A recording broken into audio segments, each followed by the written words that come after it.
بسم اللہ الرحمن الرحیم۔ السلام علیکم دوستو، ایک گاؤں میں ایک لکڑہارے اور ایک جن کی دوستی تھی۔ جن انسانی شکل میں آتا اور لکڑہارے کے ساتھ خوب گپ شپ کرتا۔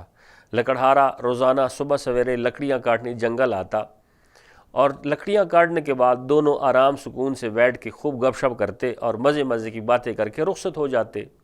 اتفاق سے لکڑہارا بیمار ہو گیا، 3-4 دن جنگل نہیں آیا۔ تشویش کے عالم میں جن اس کے گھر پہنچا اور اس کی خیریت دریافت کی اور کافی تکلیف سے کہا کہ آپ دوستیوں کے بیمار تھے، لہٰذا مجھے بڑی تکلیف تھی، میں آپ کا پوچھنے آیا ہوں۔ لکڑہارے نے اس کو کہا کہ آپ کے منہ سے بدبو آ رہی ہے، آپ دور جا کے بیٹھ جاؤ۔ جن کو بڑی تکلیف ہوئی کہ میں اتنی محبت میں، اتنے کرب میں، اتنی تکلیف میں اپنے دوست کے پاس آیا اور اس نے یہ والی بات مجھے کی کہ آپ کے منہ سے بدبو آ رہی ہے۔ اس کے الفاظ بالکل ایسے اس کو لگے جیسے تلوار سے کسی نے اس کا سینہ چیر دیا ہو۔ وہ واپس جنگل آ گیا۔ کچھ دنوں کے بعد جب لکڑہارا ٹھیک ہو گیا، واپس آ گیا اور لکڑیاں کاٹنے لگا تو جن انسانی شکل میں دوبارہ نمودار ہوا اور اپنے دوست کی خیریت پوچھی۔ دوست نے بتایا کہ میں ٹھیک ہوں الحمدللہ، اب بیماری ختم ہو گئی۔ تو اس کے بعد جن نے ایک انوکھی فرمائش کر دی۔ جن نے کہا کہ اے میرے دوست، یہ جو آپ کے پاس کلہاڑا ہے، آپ اس سے میرے سر پہ دے مارو۔ لکڑہارے نے کہا کہ آپ میرے دوست ہو، میں کیسے آپ کو مار سکتا ہوں؟ اس نے کہا نہیں، بس یہ میری خواہش سمجھ لو، آپ مجھے اس پہ دے مارو۔ لکڑہارے نے اسے ایک ضرب لگائی اس کے سر پہ جس سے خون نکل آیا اور دونوں پھر باتیں کرتے ہوئے چلے گئے۔ کچھ دنوں کے بعد جن کا زخم ٹھیک ہو گیا تو وہ لکڑہارے سے گفتگو کرنے لگا اور بتایا کہ دیکھیں، میں آپ کا جب پوچھنے آیا تھا تو آپ نے مجھے یہ کہا کہ آپ کے منہ سے بدبو آ رہی، آپ دور بیٹھ جاؤ۔ وہ والی بات آج تک میرے دل پہ لکھی ہوئی ہے، لیکن آپ نے جس دن مجھے سر پہ کلہاڑا مارا تھا وہ زخم ٹھیک ہو گیا۔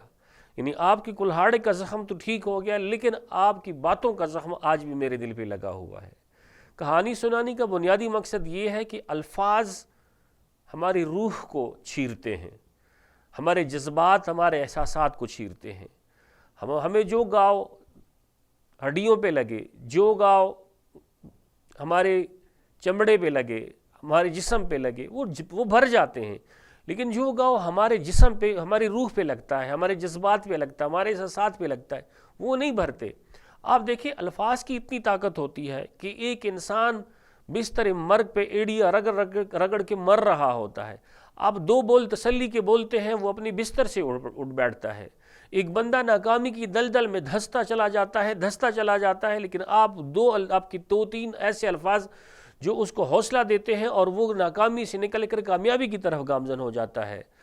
آپ یہ دیکھیں، ہمارے 2 الفاظ کسی بھی نامراد شخص کی مراد بھر لا سکتے ہیں، لیکن صرف یہ ہے کہ وہ 2 الفاظ جو انسان اپنے دل سے بولے، احساس کے ساتھ بولے، اور دوسروں کے سامنے جب ہم بات کریں تو اس بات کا احساس ہمارے اندر ہو کہ یہ دوسرا بھی دل میں درد رکھتا ہے، میرے لفظ سے کہیں ایسا نہ ہو کہ اس کی روح کو تکلیف پہنچے۔ ہاں، میں اگر کوئی اچھا لفظ ایسا بولوں گا کہ جس سے کسی انسان کی زندگی بن سکتی تو مجھے بولنی چاہیے۔ اگر میرے لفظ سے کسی انسان کی زندگی بدل سکتی ہے تو میں اس میں بخل کیوں کروں؟ لہٰذا دوسروں کی زندگی میں آسانی تبھی پیدا ہو سکتی ہے، دوسروں کی زندگی میں ہم آرام تب لا سکتے ہیں جب ہم اپنے الفاظ کا استعمال صحیح کریں، ہم الفاظ کا چناؤ صحیح کریں۔